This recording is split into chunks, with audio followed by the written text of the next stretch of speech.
Have you ever felt like you're on the outside looking in? You know, the whole world just loses its mind over a big game, and you feel absolutely nothing? Well, it turns out there's a really fascinating scientific reason for that divide, and we are going to unpack it right now. So get this, a staggering 60% of Americans follow sports with what you could call a religious devotion. For them, it is not just a hobby, okay? It's a huge part of their identity. So if you don't feel that passion, well, congratulations, you're officially in the minority. So if you are in that other 40%, you've probably asked yourself this exact question. Like, why doesn't the thrill of the game hit me? Why does a world championship just feel like another Tuesday afternoon? And here is the most important thing I want you to hear. This is not some kind of character flaw. You're not boring, you're not passionless. The science actually suggests your brain is just calibrated differently. It's operating on a completely different psychological wavelength. Okay, our first stop on this journey is deep in our evolutionary past. It all kicks off with what psychologists call the tribal brain, and that powerful ancient human need to belong.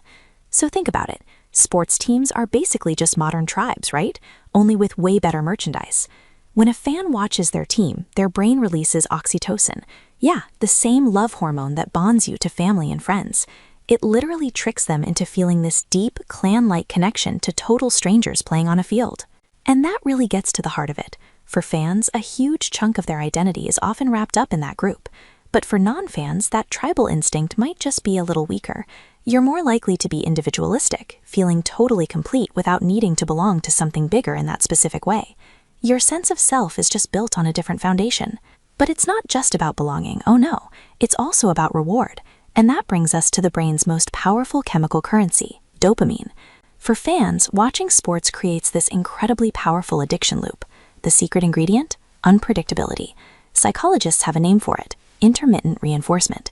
Because you never know if a play is going to succeed or if your team is going to win, your brain gets flooded with dopamine just from the anticipation. It's a non-stop cycle of craving and reward. Now, does that mechanism sound a little familiar? It should. It's the exact same psychological principle that makes slot machines one of the most addictive things on the entire planet. To your brain, the process is identical. It just knows it wants more of that unpredictable hit. So why doesn't this work for you?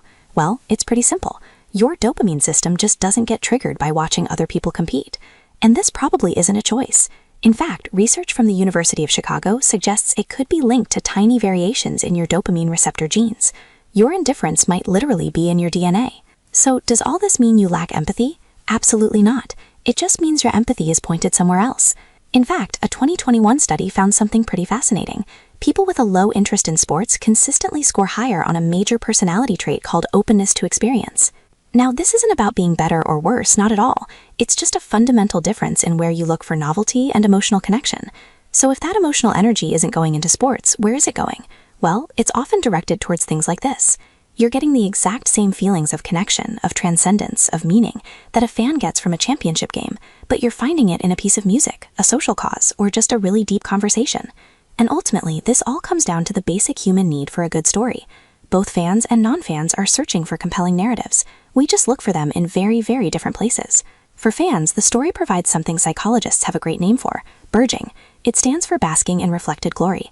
It's that powerful feeling of personal success you get from something you had zero direct part in. When the team wins, the fan feels like they won. And here's the classic giveaway. Just listen to a fan after a game. It's always, we won. But if things go badly, it's, they lost. That little pronoun switch is burgeoning in action. It's a psychological trick to attach yourself to victory and distance yourself from defeat. It's a way of propping up your self-esteem through an outside group. And this reveals the really big difference in how we engage. Fans often make a parasocial investment. It's a one-sided relationship where they're basically a spectator. The non-fan, on the other hand, you tend to prefer direct engagement. You want to invest your emotional energy where there's some give and take, where you're a participant in your own story, not just watching someone else's. So after all this, what's the big takeaway? If you don't care about sports, you are not broken. You are not boring. You are not missing out on some fundamental human experience. Your brain's reward system, your tribal instincts, and your search for a good story are simply calibrated to a different frequency. So it's not about what you're missing, it's about what you're doing instead. You aren't watching the game from the sidelines, you're playing your own. And that reframes everything, doesn't it? So the real question isn't why you don't care about their game, it's what are you going to build in yours? So if this resonated with you, consider liking the video. Also, if you want more psychology-based insights explained in simple, practical language, hit subscribe. And remember, understanding yourself is the first step to changing your life. I'll see you in the next video. Bye.